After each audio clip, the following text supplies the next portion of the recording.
Welcome back. It is episode 7 of the Pariah podcast.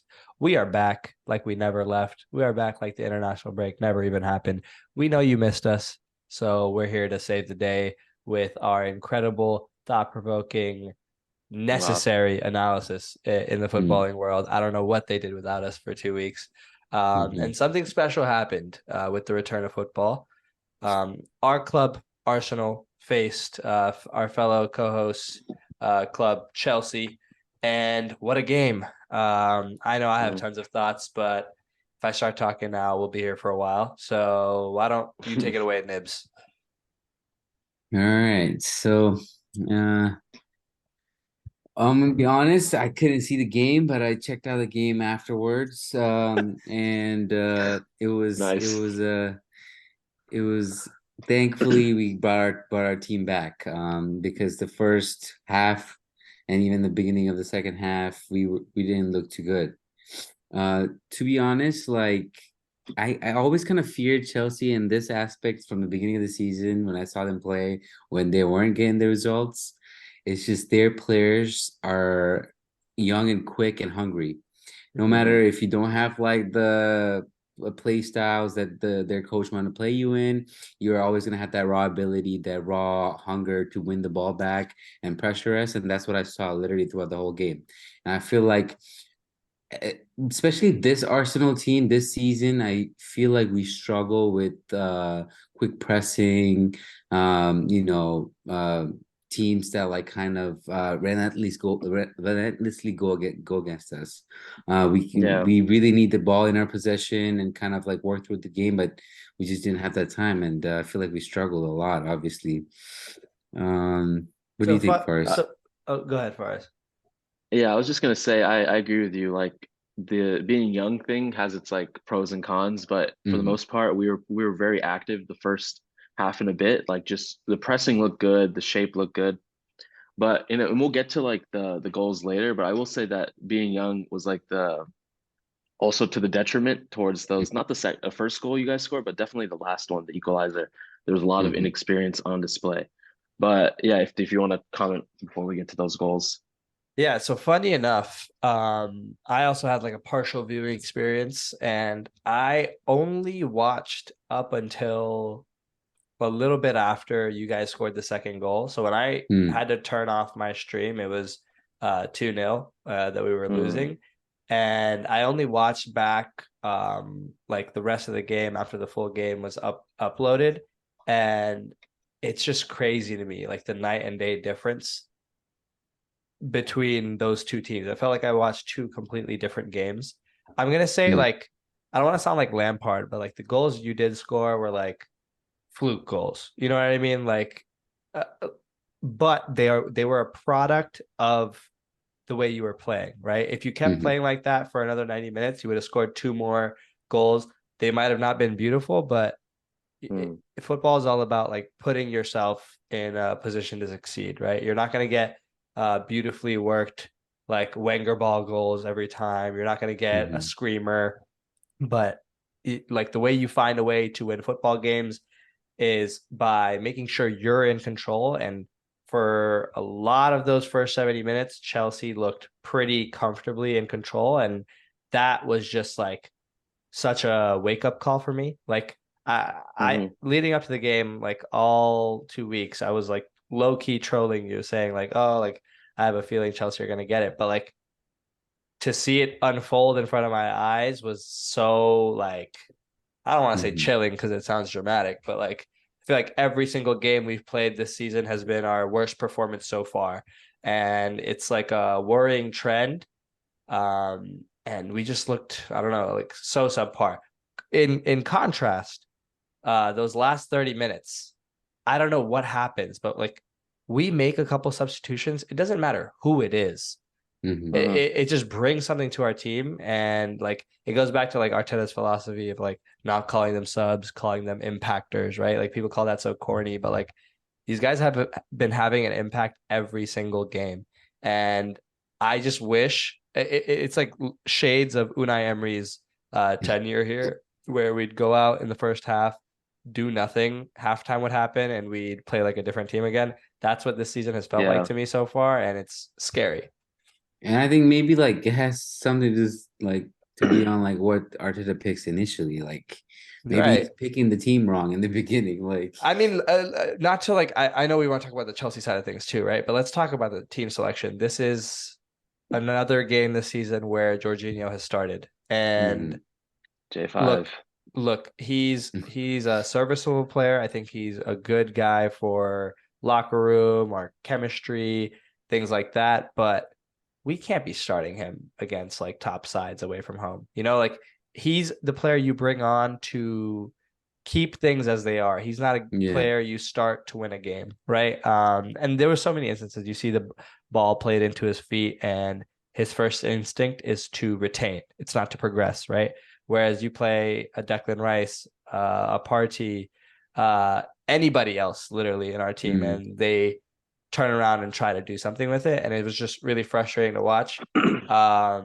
Another thing, like that front three we were all like salivating about really fell flat. Like Jesus, Saka, Martinelli. Yeah, I wanted to comment on that because I felt like I was a bit nervous seeing that our fullback pairings were, Malo Gusto, who I thought has been good this year, and Cucurella, who has just kind of been like pushed outside of the club a bit.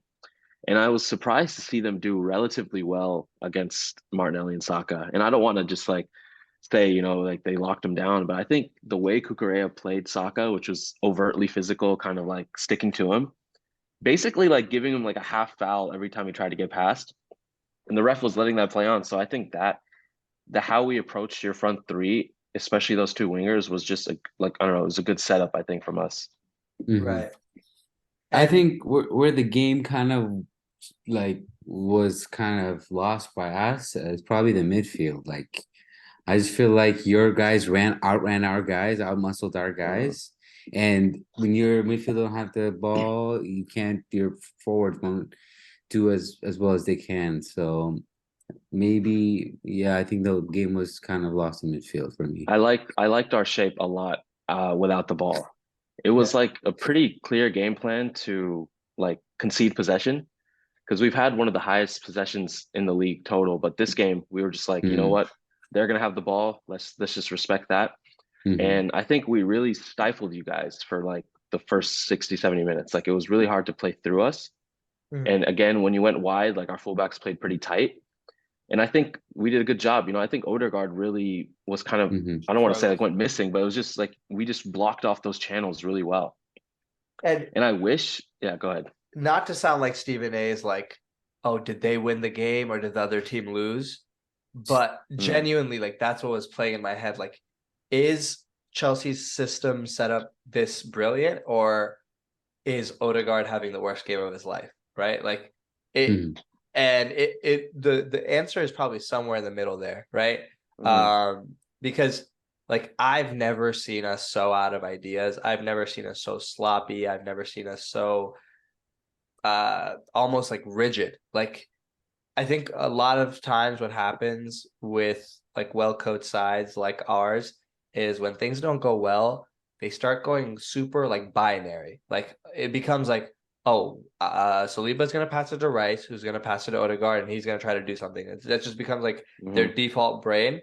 And if Chelsea manages to stop that two or three times in a row, we become like absolutely useless and keep trying it over and over and over. hmm Like everything that's fun about football, the creativity just disappears because these guys want to play it safe. And again, it's like a really vicious cycle because it just leads to worse and worse attacks. But to your credit, like you made that happen. So I Yeah. don't know. I left that game puzzled. Like, are we trash or was Chelsea great? Like, I feel okay giving us a little bit more credit on this one. And I think hmm also I want to give credit to Conor Gallagher too, someone I've been pretty harsh on. What mm we lost, obviously, with him starting was a bit of quality in possession. And you saw that with a lot of our attacks kind of fizzle out.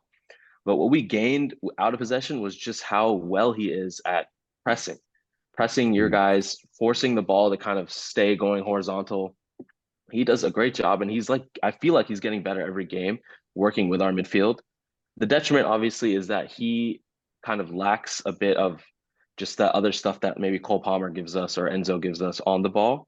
And I do Mhm. want to talk about Cole Palmer as well. I thought he was great. He's starting to be one of my like favorite players to watch. But yeah, I think Pochettino had a really good plan for this match specifically. Dude, before we move on, I just want to say like Conor Gallagher should be motivation for any player in England trying to make it through that. Brother, you Mm, need zero technical ability as long as you're willing to go out there and run your socks off for 90 minutes and be an absolute like censored for the other team the entire time. Like you are valuable to a team, right? Because you guys already have yeah, like a good number of technicians in your team to where I feel like it's like possible for you to expend one position for a guy who's literally just gonna chase the Mhm. ball for 90 minutes. And it caused us a lot of problems. So definitely want to credit you there. I also just want to kind of talk about each goal because I know like a lot of them have like controversies behind them, especially the two Chelsea goals. Um, let's start with the first goal, which was a penalty.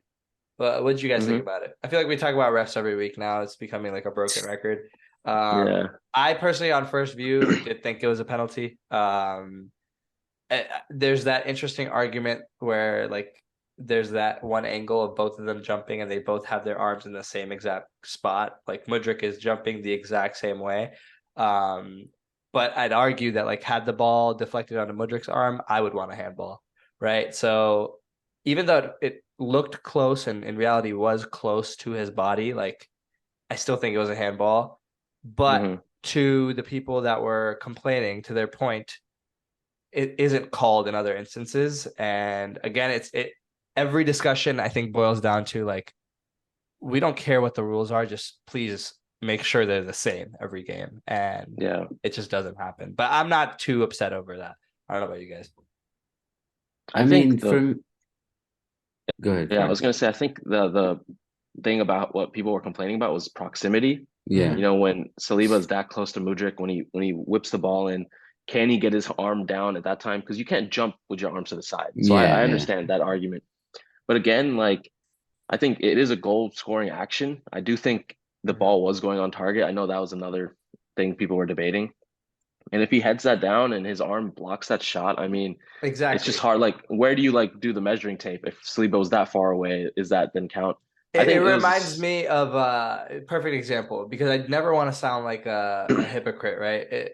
Against Spurs, that penalty we got where Ben White heads it into Ramiro's arm, that was Mhm. also very close proximity, but it was a pen because Ramiro's arm Yeah. did block a goal. And I think Yeah. this was pretty much the exact same reasoning.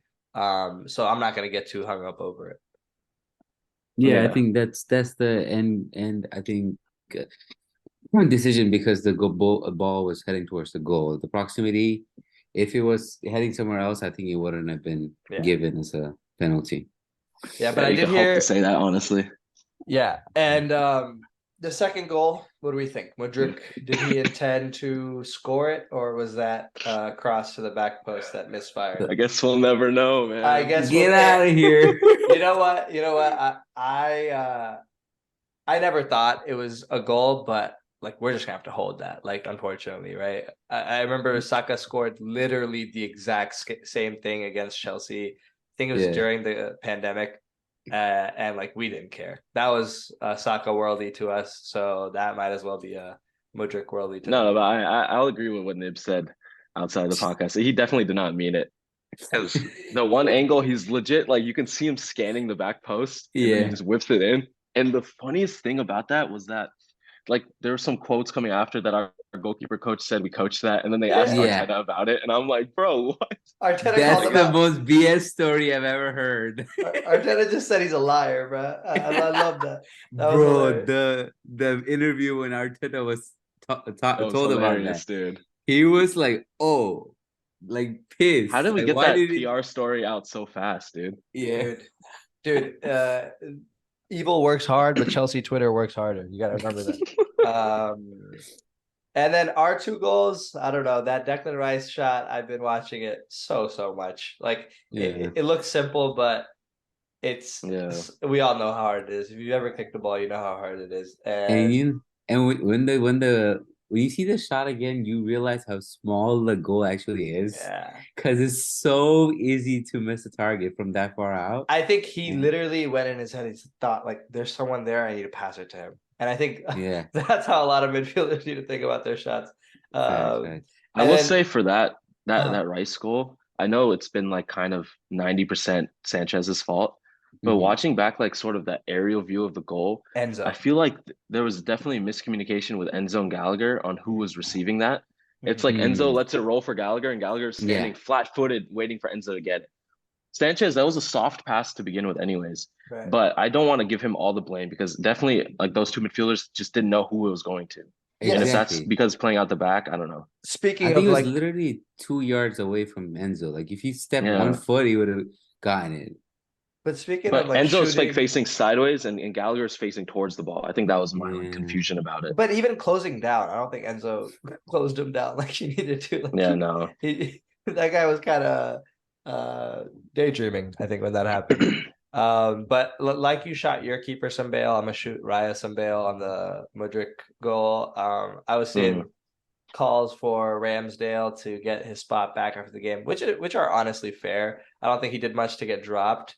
So this would definitely be justifiable to drop Raya. But again, like I've seen Ramsdale concede from the halfway line, man. I'm really not phased by, like a fluke goal like that. And then let's talk about the goal to equalize it. I thought it was just like so beautifully done. Like Bukayo Saka didn't have the greatest game ever, but he was able to produce mm. that little bit of quality, but also pretty big defensive breakdown for you guys, right? Like Yeah, if my and I mentioned this earlier. My biggest issue was that like the inexperience really showed. And that Mhm. was when we made the substitutions, which another thing, not the best subs from Poch that game, honestly. But he brings on Madueke and he brings on Reece James, right? But Reece James comes on for Sterling, which I don't understand what was the play there. So he keeps Gusto right back and Reece James essentially right mid. He's parking the bus. It makes sense, I guess. Mhm. Mhm. He brings on Madueke for Mudryk, left wing, and Mudryk, credit to him, was doing very well, like doubling when he needed to on Saka Exactly. and Mhm. dropping deep when he needed to. Madueke comes on, has no idea what to do, basically lets Saka get a free run on Kukurea. Saka, amazing cut, amazing ball in. And then again, some inexperienced Gusto doesn't get a Yeah. step over. Trossard gets in, lovely finish. Like I was so just like, dang, either poor subs, but also just a lapse of like concentration just killed us, man. And those 12 minutes or so afterwards, man, I really thought we could do it. There was that Yeah, I Nketiah, was stressing. like crazy shot he got Yeah. off that was like inches wide. I don't know. I just like this team has so much resilience. It's like credit to Arteta his quote about like if you can't win the game, make sure you don't lose the game, right? So I definitely appreciate the draws we're picking up here and there instead of losses. But like seeing us play the way we do at the end of the games, I just think to myself like, why can't we do this earlier, right? Like if anything, you should be more gassed at the end of the game. Like why can't we come off the block, score an early goal, have a comfortable win every now and then? Um, Mm. I also think something to note. Look, we come on here in games we win and we make fun of Havertz. I think that little cameo he had shows what he's able to bring in a cagey game, right? Like that option of just, hey, he's up there somewhere, and he wins the aerial duel, and we get a nice chance out of it. Like I definitely see like get the vision more and more every time he plays. And like hopefully we have a game against Sevilla tomorrow. He can do something there. Um I'm I know a lot of people will be expecting Arsenal fans to be like down in the dumps after that game, but genuinely like we're undefeated in the league. Uh Hmm. we sit third right now. Like it's not the end of the world. There's players that are playing a lot of new positions. I know like last year we challenged for the title, so this year should only be like I don't know, patching up little things here and there. But we are playing like kind of a new system in many regards. So I'm still going to be patient. If you told me at the beginning of the season that we'd be undefeated after 9 games, having beaten Man City, I would take it every single time. So I'm gonna Mhm. keep calm and keep the faith. Yeah, honestly, if you told me before the match it would be a draw, I'd be like, that's a fair result. But to Mhm. do it in that manner is so heartbreaking, man. Right. Yeah, no. It's definitely 2 points drop for you, but I think it's a game where everyone leaves disappointed just because of Yeah, everyone's form heading into it. Um, yeah, but yeah, great game. yeah. I guess next big game of the weekend. Not really a big game, but a significant result. For me at least. Spurs beat Aston Villa, not Aston Villa, Fulham. Spurs beat Fulham Fulham, yeah, today. 2-0. Me and Nibs watched it together. It was pretty comfortable. yeah, Son scored, got an assist. Madison scored. Um, it feels like a fairy tale for Spurs fans, and it kind of reminds me of what we were going through last year, and I hate seeing it happen to them. Um, Look, I've seen like we could talk all day. We talked about last podcast about their strength of schedule, right? But strength of schedule has never mattered to Spurs teams before. They Mhm. always seem to snatch defeat out of the jaws of victory, and this year it's the opposite, right? So I don't know. Like in my head, I keep thinking they're gonna fall off at some point, but each passing game week, they're not, and the points are adding up, and they sit comfortably in first place now. Yeah. yeah, man. And today's game, they looked comfortable as ever, man. I was just comparing it to our tie with Fulham, and like it's the same thing. Like I feel like I see similarities in Chelsea and the Spurs team, like the way they press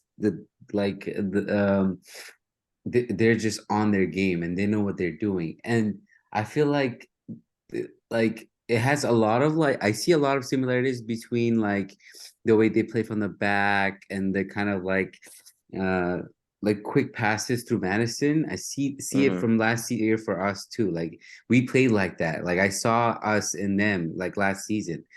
And I feel like the way the Madison just clicks their whole attacking side together is just phenomenal, man. Like I really, really like was thinking about like, way we should have just gone for Madison. This would have been such a like a amazing Dude, pick for us, same.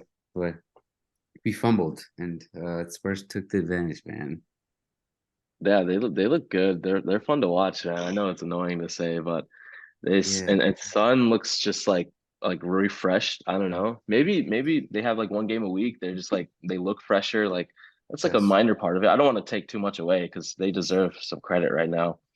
I will say it's so like funny that like the level drops so much when they make their substitutions. that's Yeah, Like true. I just feel that like their depth is just so bad that that like later on squad, it's definitely gonna affect them. it's paper thin. But to Yeah. your point, bro, like that one game a week is going to be so crucial to them. And Yeah, it balances it out.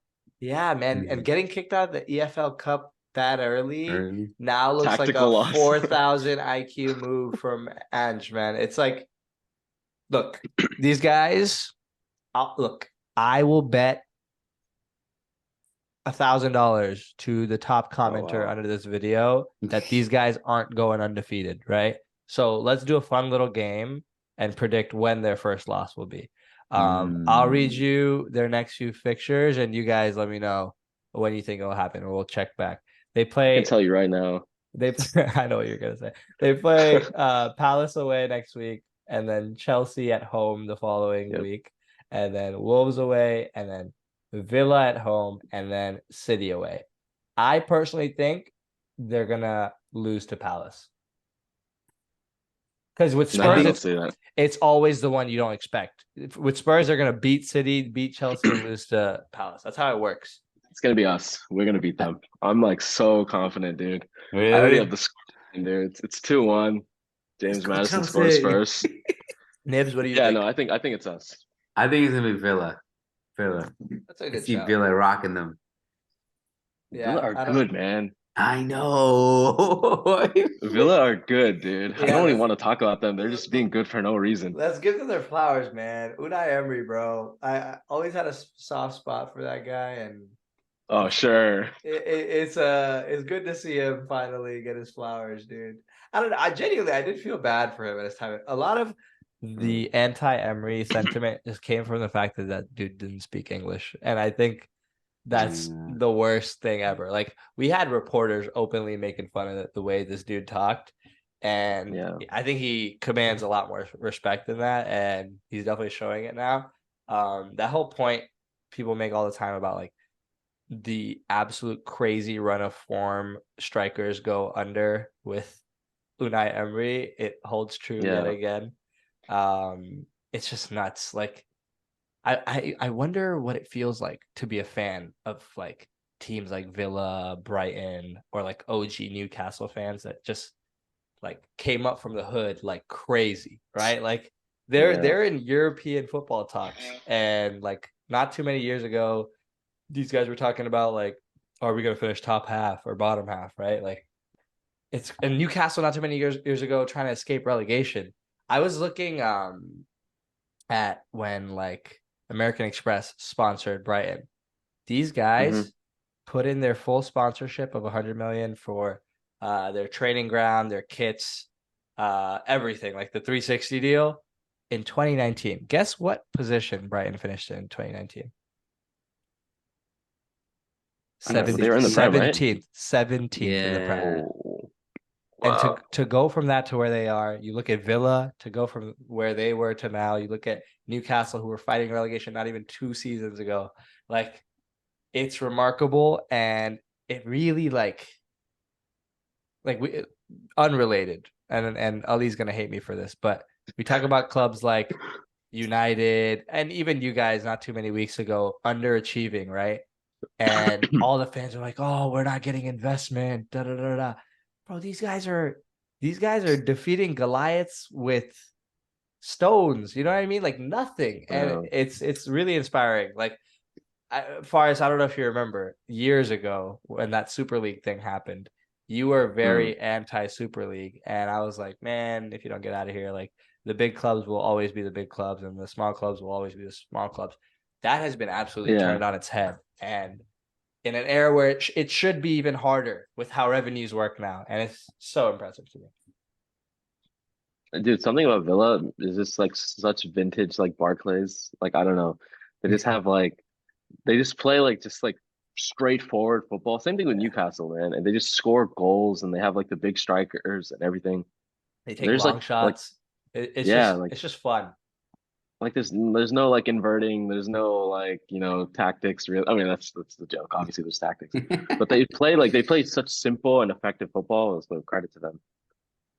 Yeah, for sure. And I was gonna say, um, speaking of Newcastle, Yeah. over the international break, there's been a pretty big story developing. I don't have all the details, but essentially, Mm, Newcastle's marquee signing of the summer, Sandro Tonali, is under some really, really heavy investigation in Italy for betting. And mhm. just today, I believe Faris informed us that it's likely that he will face a 10-month ban. Um, Yeah, and like that's crazy. what a crazy story. We've been seeing these betting allegations come up against like numerous footballers now. It's like kind of penetrates the sport in every way. Pause, but like what a what a big hit for Newcastle. We were already talking about how Tonali might have not been the best use of funds, but now like it's Mm. crazy. Yeah. I mean, Yeah, before like we even get into that, the funniest thing is how that one guy on Juventus just like completely put all the blame on Tonali. Like, he's the one that made me download the app. I Bro, forgot his name, man. I'm blanking. His name is But Fagioli. They had that boy in the yeah. interrogation room with a KFC bucket of fried chicken, a soda, and he started singing, man. he Yeah, that was Uh was sick. crazy, dude. it is hey, there's no code in football, right? Like it's not a Gunna situation. He said, I'm But gonna get I don't mine. know what the extent of the betting was. Was he betting on matches or was he betting So on I don't know Tonali's situation, but I do know a little bit hmm, more about Fagioli's. He's broke.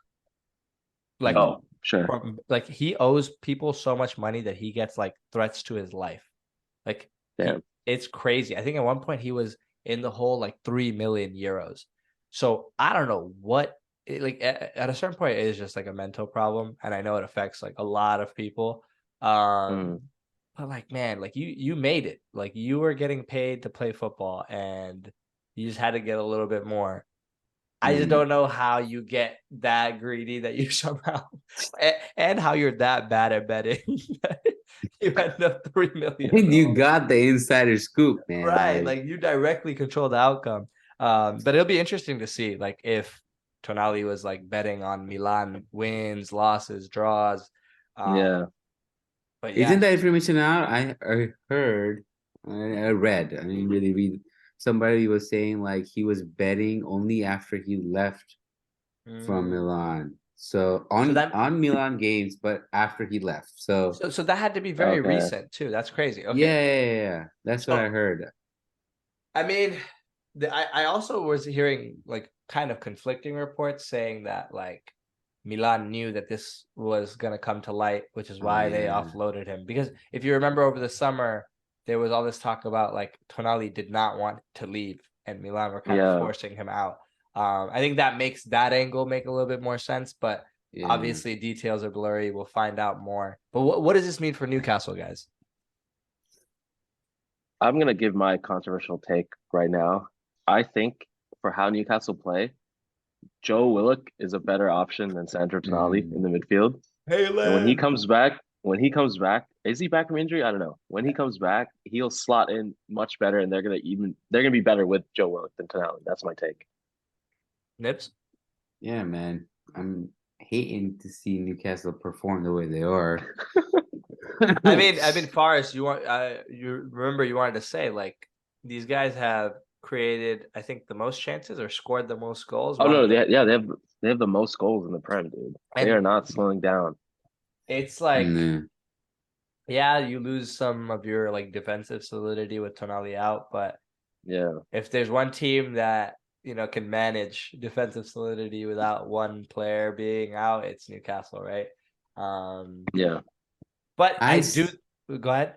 I just still think like I really believe like we hold these same thoughts for our clubs. Like you gotta have those players that kind of make the differences. Like yeah, that's a team, Hmm. they're playing well and they're gelling and they're scoring goals.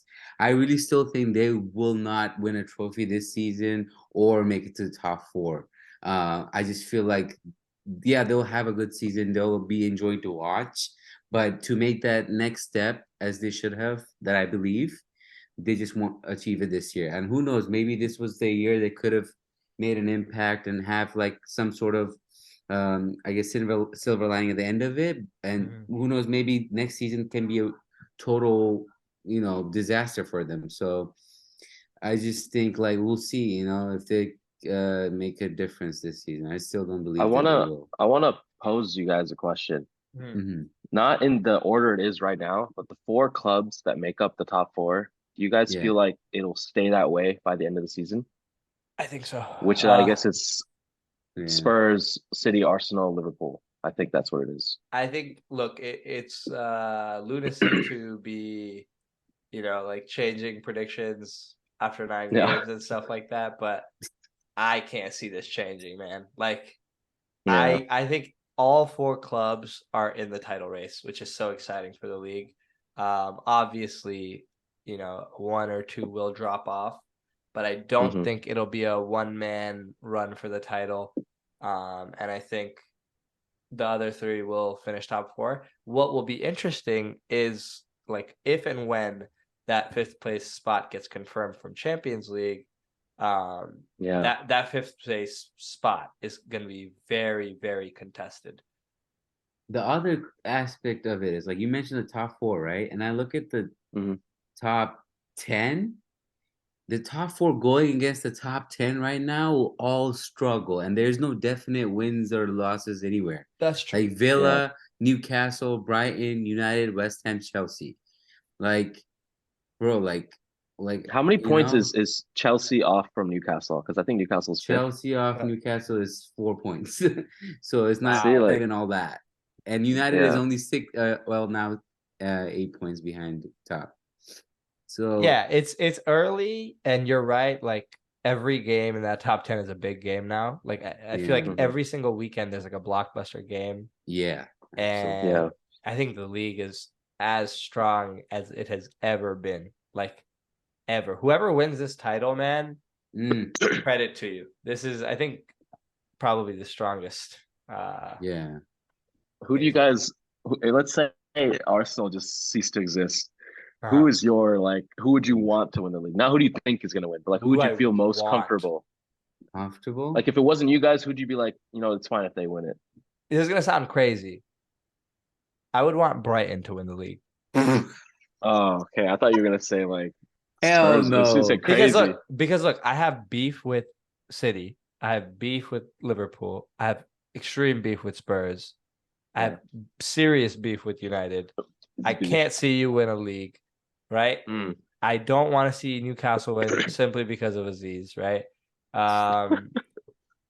That leaves Villa and Brighton, and I like De Zerbi more than Emery. So Wow. got my answer.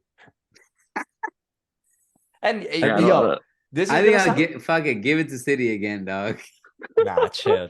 At this point, Dude, that's my thinking. Like when City wins, I'm like, credit to You're them. right. It doesn't Let's count. just move on, dude. Yeah, it yeah. really doesn't Let's count, just bro. move on. It's It's like, like yo, a we all failed this year, dude. it's like a placeholder. I'm just waiting for them 105 charges to hit because pretty soon the history books are just gonna say NA, NA, NA. Nah, man, that's Um, not gonna hit, man. Come on, we know it's being hidden under a shelf right now. God dang. Wait, imagine how exciting it must be to be a lawyer on some like Harvey Specter. Like, did you see at the Community Shield? This clip like flabbergasted me. I don't know why more people didn't speak about this. I might like put this on TikTok. Mm. Mm. When they lost the Community Shield, you know how all the players and the coaches go up on like that Wembley like Mhm. platform, and win or Yeah. lose, you shake all the hands. Mhm. There's a guy from the FA that Pep refuses to shake hands with, and he Mhm. also ushers like four of his players past him so that they don't have to shake his hand. And it came out after the game that that guy from the FA is one of like the lead prosecutors in this 105 charges case, and like no one ever talked about it. And seeing that kind of like animosity from Pep kind of indicates to me that that case is even more serious than it may seem, because normally when like clubs, a lot of clubs get in legal trouble, right? But players and managers are usually never involved. That's like left to the Mhm. CEOs to figure out. The fact that Pep got so like animated over that was like, Yeah, I remember watching that clip. I just didn't know who he was or what role he served. But I remember he was like evidently just avoiding his hand, looking the other way, and just Dude, with these charges, man, I have to see it to believe it, man. Like yeah, there's been they've so gotten much of away with this it. like just being buried and like nothing I comes to light know. and oh, it But wasn't real. Like these guys were Yeah. I don't supposed know. to I'm be not gonna banned get my from the hopes up. Champions League, and they won it. And UEFA handed it over to them, right? So they've gotten away with it. They probably will get away with it again, but it's fun to hope. Yeah. And hopefully that points deduction hits like crack in May. Did Any you other guys watch City Brighton? City Brighton? I actually didn't watch that game, to be honest with Yeah, you. me neither. It's just like I I don't just like know watching City games, bro. Like best I case saw I the heard I heard scenario. goals. uh Haaland I heard finally Julian scored a Alvarez is cooking. yeah, he's always cooking. But Haaland finally scored a goal outside the box. Oh, he That was did. Oh, crazy. What Apparently, else? Pep said at some point during the game that De Zerbi will be the next coach of Manchester City, No shot. and what? I was like, "Come on, man, Come on, man.